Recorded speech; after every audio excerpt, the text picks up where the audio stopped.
All right. Well, I see lots and lots of people popping in, so we're going to give them about a minute to show up because I know Karen has lots of things planned for us today, and we want you to have ample time for conversation because I know those have been so valuable when I've been able to participate in them.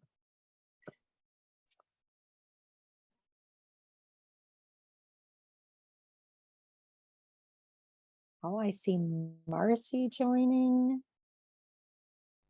Marcy, I've been using your handbook, staff handbook information. Loving it. That's fantastic. Yay. Oh my gosh, you like suddenly moved on my screen. There you are. Hi. Thank you. I'm glad. It's really good stuff.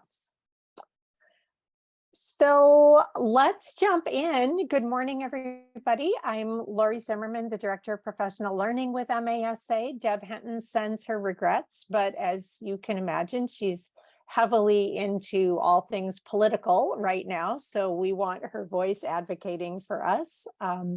But we welcome you to the session today. Thanks to those of you who are able to turn on your cameras. We totally understand that sometimes you can't because you're listening in when you're needing to do something else. But if you're able to add the cameras, that just helps facilitate the conversation. We welcome Karen Orcott back today. Yay. She has a wonderful topic for us today, I think, around like, why is it that we do this work again when it's hard? And it's hopefully we're close enough to the end of the year that we can see the light at the end of the tunnel. But the importance of continuing the work that we're doing. So with that, we will turn it over to Karen. Good morning, everyone. I want to share this morning a report, and it's from the ILL group, and it was published in December of this year, and it's a report on the number of superintendents who have left their jobs since the pandemic began. And as we look at this report, I'll share what the report talks about, but also I want to share at the end some thoughts about, as you think about changing jobs or leaving jobs or staying in jobs, what are some of the reasons that we need to think about possibly leaving our job? What are some of the reasons that we need to stay in our job when we have those thoughts of leaving our job? And I don't know about you, but I had those thoughts many, many times of leaving my job and then staying. And then what are some things we can do to make things better for ourselves within our jobs and within, there are such very, very difficult times that we all spend time in difficult times in these jobs. And what I don't want to do today is encourage any of you to leave education. Because what I know of the people that come to this group is that the people that come to this group are extremely intelligent, extremely reflective, and extremely thoughtful in their work with great passion about their work. So I don't in any way want this to be a situation where we talk about you leaving education, because I believe strongly we need strong women in education, and it is what makes education a better place. So this report was done in December of 22, which was last December, and it's done by the ILL group, which is a consulting firm. And it's an analysis that shows no change since 2018, only 1 percentage point change of superintendents who are women. But the shocking thing about the report, half of the largest school districts in the nation changed leaders since the pandemic. So half of the nation's largest districts changing leaders since the pandemic. So what would create that? What would cause that? And how do we replace that? And if you go on to the next slide, Taylor.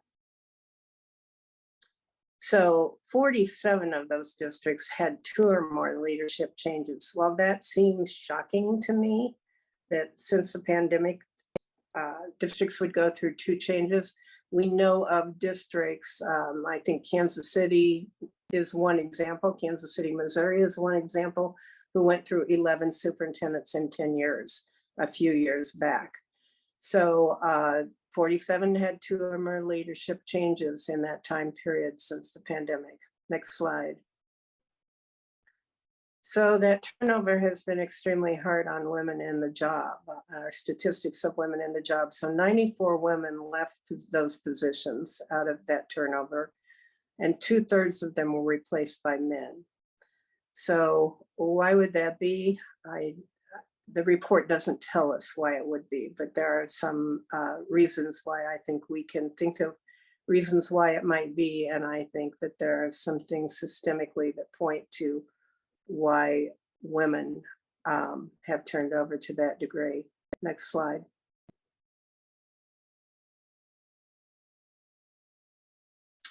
So after the pandemic, if any time in the history of the nation we have needed new perspectives in education, it was at that time, and instead the opposite has occurred.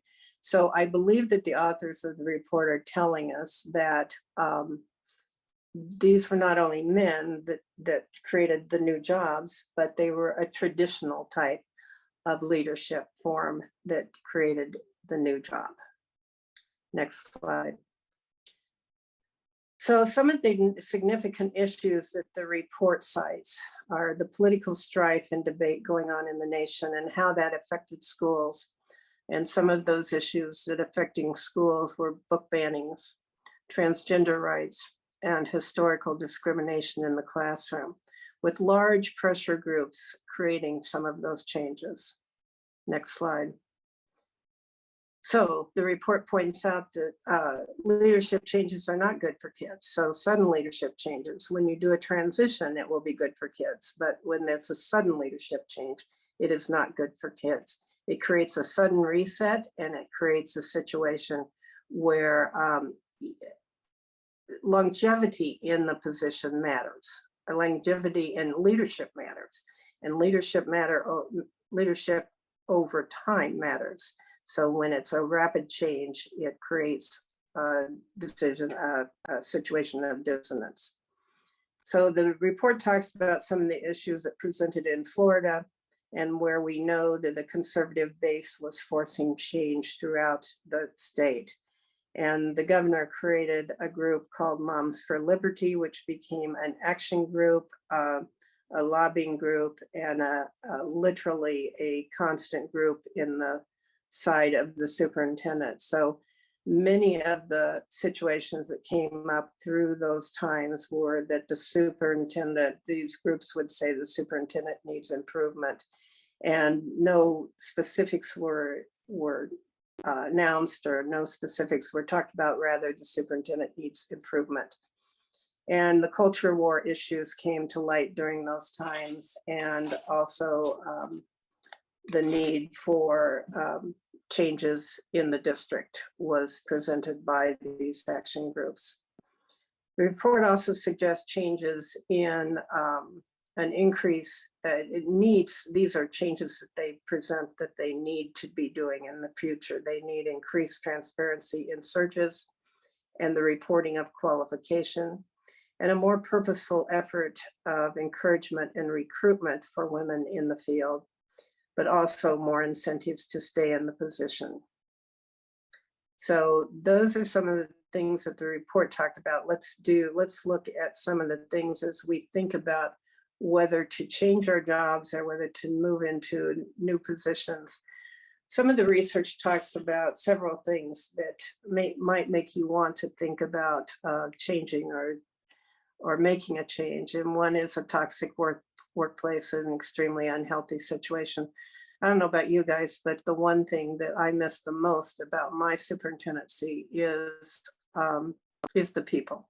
So it was a non-toxic relationship. It was a good relationship. It was a relationship of having team building and team time and time with each other. And it was a very healthy situation. So a toxic workplace is one reason to think about changing a job. No growth opportunities in a job. I don't think that's an issue for most of us women in education. I think I often said, why do I have to apply for continuing ed credits when every day of my work is a continuing education situation? Every day I'm learning something new, and every day I am growing in this position.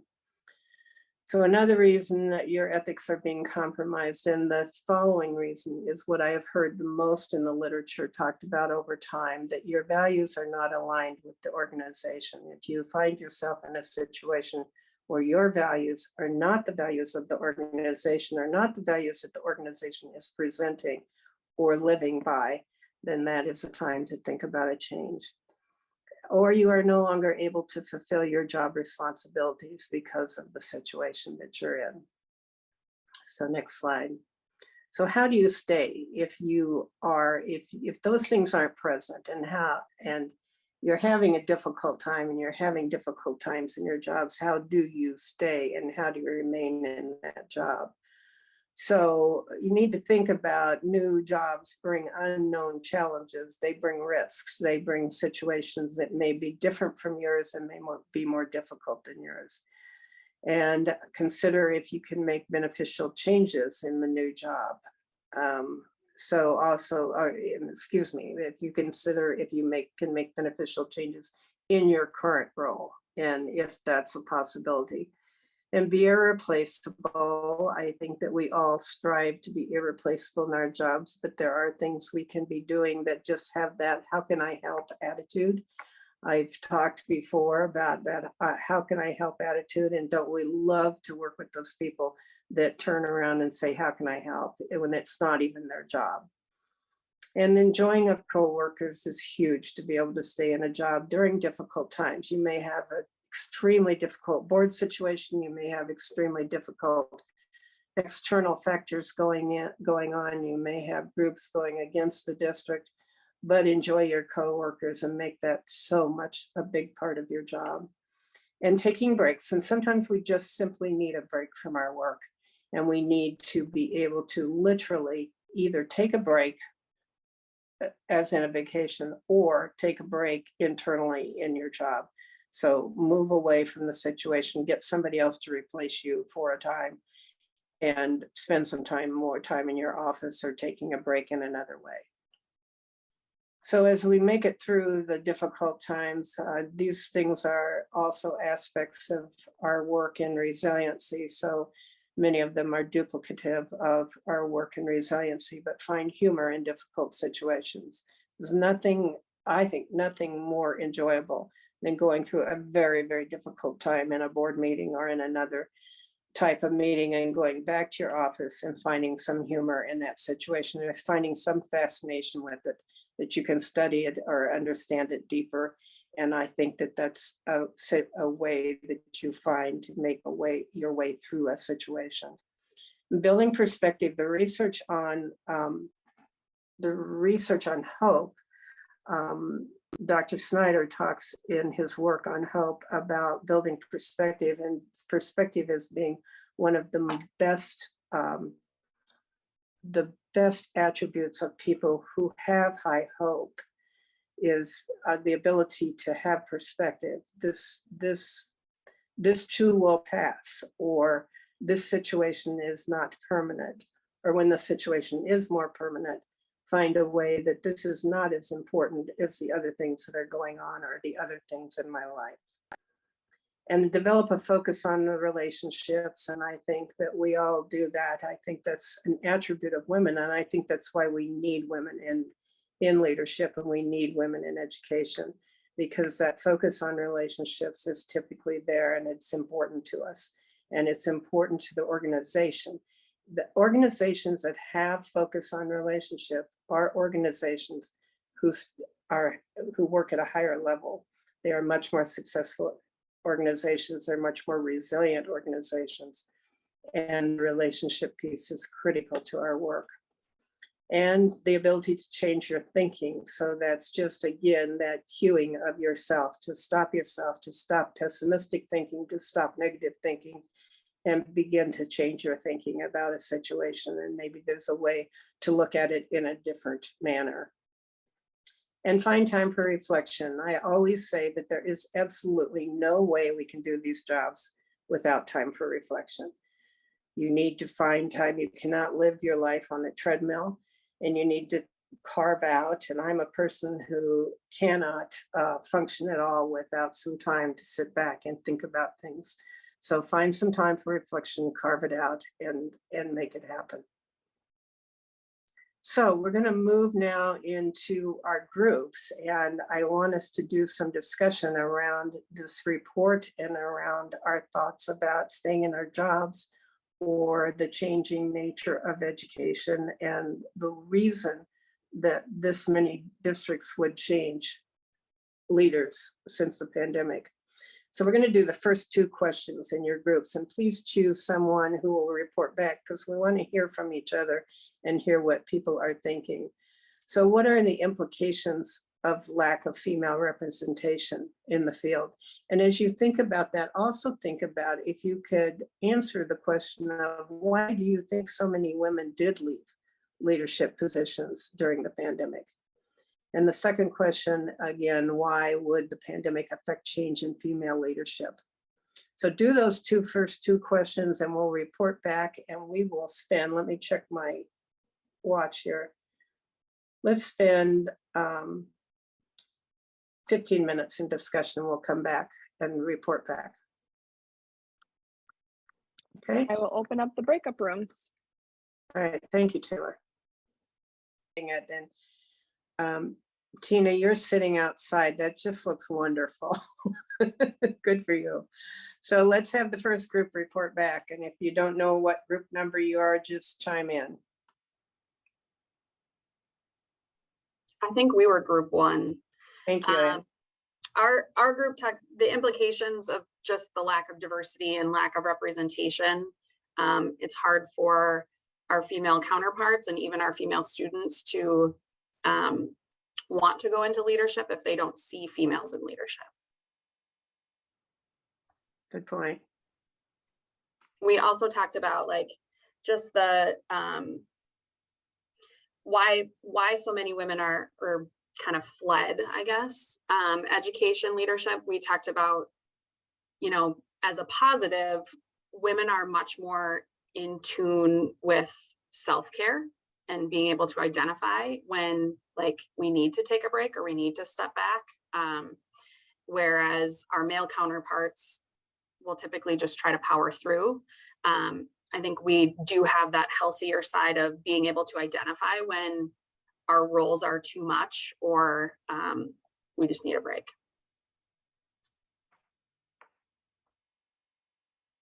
Thank you, Anna. Anything else? Thanks. Group 2.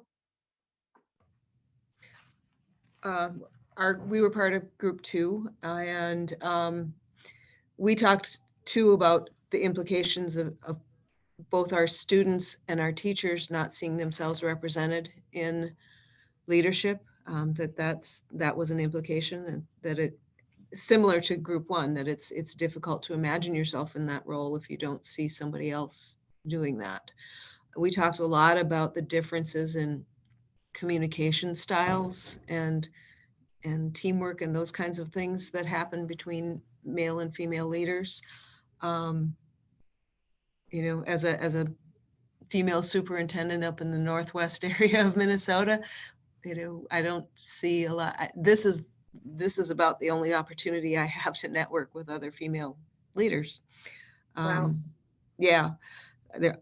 We also talked then about the reasons behind the pandemic effect. And we, you know, women tend to be the caregivers. And so oftentimes female leaders, I knew a few that had to take a step back during the pandemic and take care of family members who were either at risk or had COVID or those kinds of things. We saw that a lot.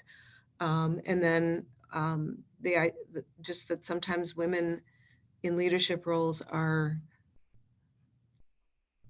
opposition comes at you differently than it sometimes does your male counterparts. And some female leaders just said, I've had enough. This is not worth it. So did I miss anything, group?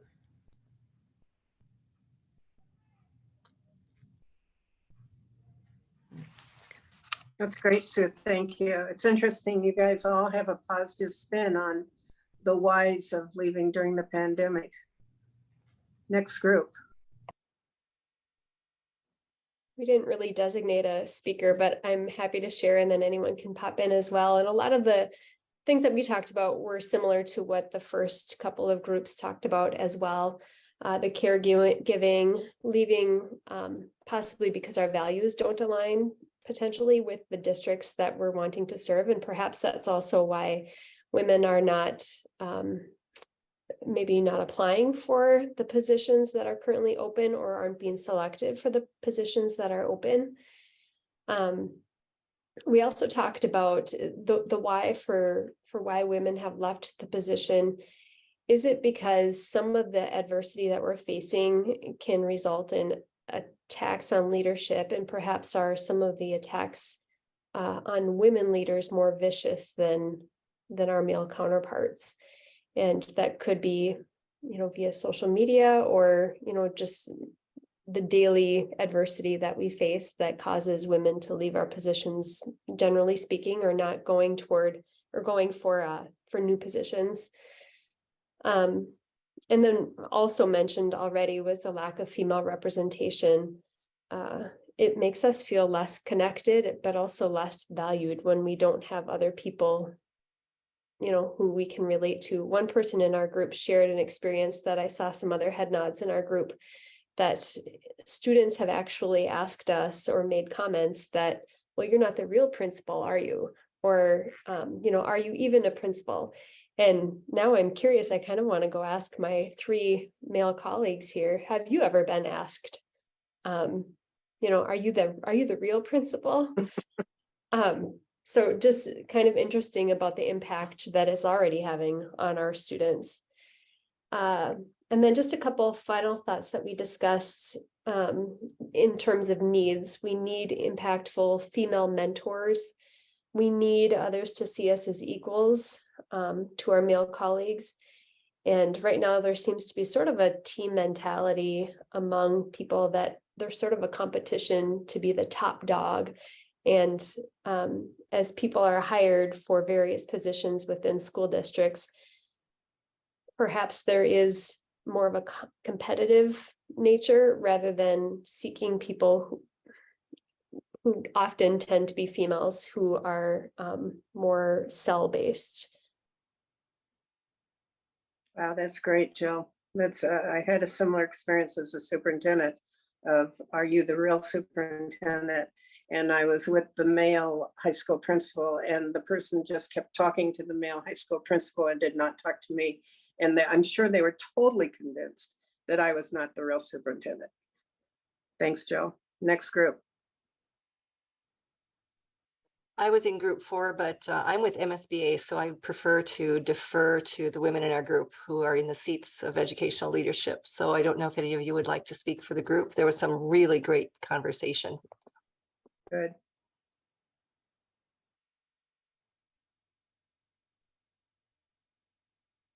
Other folks in Barb's group? Sure, I can help. I think one of the things that Gina shared, which I think is really powerful, not to go on, we kind of had the same conversations as others, but Gina had a really nice thing about you focus on the problem to the problem, not the person, and how important that is when we look at things, when it comes forward to us, and really looking at, it's not the person, it's the problem, and how we're going to solve the problem at hand. And that to me is really powerful. Then that's how her and her female superintendent are working. And just adding on to other things, we talked about the importance of maybe there wasn't the networking and the strong networking that needs to happen for female leaders like this particular time we're having right now. And maybe that needs to be more critical to keep people in the roles that they are in, to be supportive and to create that strong network and to be able to share and to problem solve throughout these times that we've had. We also talked about just the inability to, like it's a lonely role at times, to be there and not have other people to talk through and to get through things. And that it may be more helpful to look at things in a different perspective and, with your other colleagues and have more time like this, I guess. Trying to think of other things, sorry. because everybody else said all the other things that we had talked about. And I guess I should do a shout out too to Anne Marie, like she's now going to be the president of our association. So I think that's Oh, gonna be a wonderful piece to help out female leaders in the state of Minnesota. And so congratulations, Anne Marie. Thank you. I'm very honored and humbled and super excited. I keep pinching myself, which is not very professional, but I can tell you guys, I'm just very, very excited. And one fun fact, Deb told me that there's only been 5 female superintendents since 1907. So it's fitting in our conversation today. So Wonderful. And I Congratulations. will add that she is super looking forward to 2 years from now when the executive director of MASA and the board chair of MASA are both female leaders, which hasn't happened in the history of time. Yes, exciting. great. yeah. And thanks for all of your support. It's daunting, you know, to go through with, get up there if you're at the MASA conference, to get up, and I've done this for years, but to get up there with, put yourself out there and then get up there with men, which again, I don't use gender ever in my, you know, it's not a thing, but it was just praying I didn't trip or over my words too. So thank you for your support. I'm very excited, very, very excited. Congratulations. I had no idea. That is wonderful. And a very, very male executive board too. You know, I do think this report points out what's going on nationally. It also pointed out that there were regions of the nation that are stronger in female leadership, and it mentioned the northeastern part of the United States. I do believe Minnesota is better in representation and creating better opportunities for women. I do believe that, even though we've got a long way to go. So another group. I think we've done 3. We've got 2 more groups. I was part of group 5, which was actually Anne Marie was part of the group. There were 4 main points that we talked about. The first one was actually something that both Anne Marie and Barb brought to the forefront. There is the issue of, with fewer women in leadership roles, women can tend to be stereotyped as a certain type of leader when we truly come in all different styles, ways. Some of us are more personable, some of us are more introverted, and getting typecast in a certain way is something that can happen when there's only so many. I thought that was a really good point. Another piece is that when you look at the superintendency, school boards are who hires the superintendents. So changing that, superintendents can affect it, but ultimately it's those elected school board members that hire the superintendent. So it's a little different dynamic than in other places of business, right? So I work in more of the corporate world, and it's a different impact than you all experience where you report to your school board. The third thing is we talked about the whole upheaval of the last number of years really being tough on absolutely everybody. I know this is a female perspective, and it was absolutely tough on everybody. We serve about 26 districts, and honestly, a third of our districts overturned between last year and this year in leadership, superintendency. And I have never seen that level before. That was crazy. So meeting all kinds of new people in their roles. And then the fourth piece, a concern that I had is in the business world, at my level, part of a CEO group, I saw the same number of women at my level. That didn't go up or down. We had some shifting and moving, but same. What I'm wondering though is the impact on the middle level, because that's where I believe a lot of women in the middle level had those responsibilities come up, needed to step in families, needed all these other pieces. So my concern is maybe even not so much now, but who did we lose in the middle? So who will it be that's able to step up into the higher roles? Because I was able to maintain, right, at my level, that might have not been possible at a different place in the organization. It's a very good point. The report doesn't get into that, but it's a very good point. Thank you. Anything else, Gina? Thanks. I think we've got one more group. Is there a fifth group? I think all 5 groups have shared, Karen. Oh, okay. I wasn't counting very well, was I? Okay, let's move into the next round of questions, and we've got just a few minutes left, but I would like us to get into the next round. Taylor, well, here, Taylor, have you got the questions up in chat groups? Okay, so let me just read the next question. So this report focused on the 500 largest school districts in the nation. So are the issues the same in small districts versus large districts? And I think that's a constant all the time that we're discussing. What are the differences and what are the changes between small and large districts? And the final question, which really breaks into 3 parts, how do we sustain ourselves through the political debate? I think that's part of the impact of what happened to women during this. And how do we balance the issues and how do we keep the interests of the silence groups at the forefront? When you think about Florida, where there were right-wing people mobilized to go against school districts, how do we keep the interest of the silence group at the forefront? So let's go back into groups, and I think 48, 58, I think we've only got about 6 minutes to go here. 6 minutes and Group have a one. great discussion. It looks like group 1, you only have 2 members left. Karen, do you want me to put them in a couple other rooms, or what are you thinking? That'd be great. That's smart. Okay. We'll see you back in 6 minutes.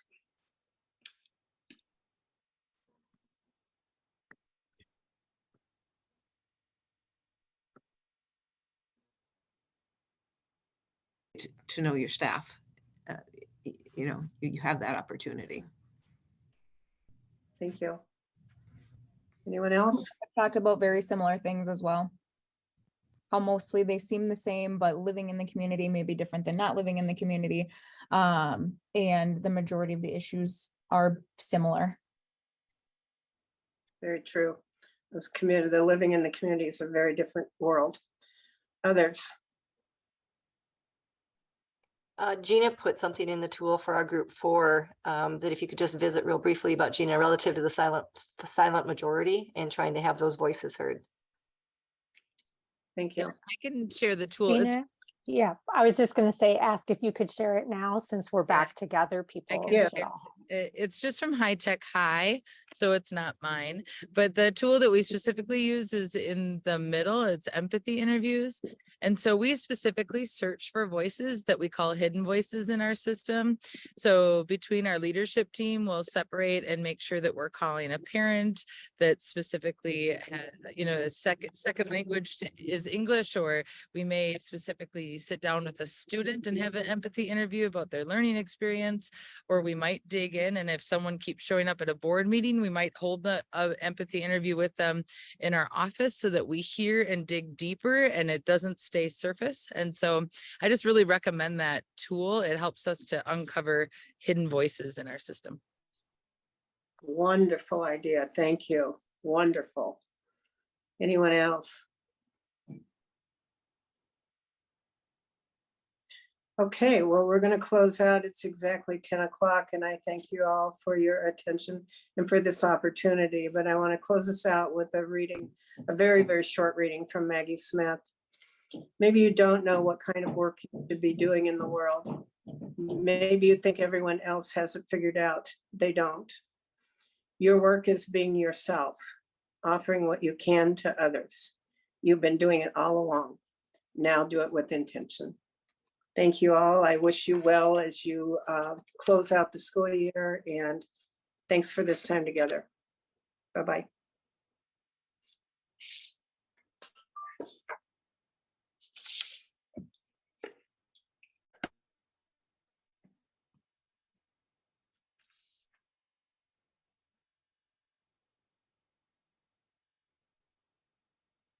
Barb, Thanks, oh, Karen. Barb left. I was just going to thank Barb for being here.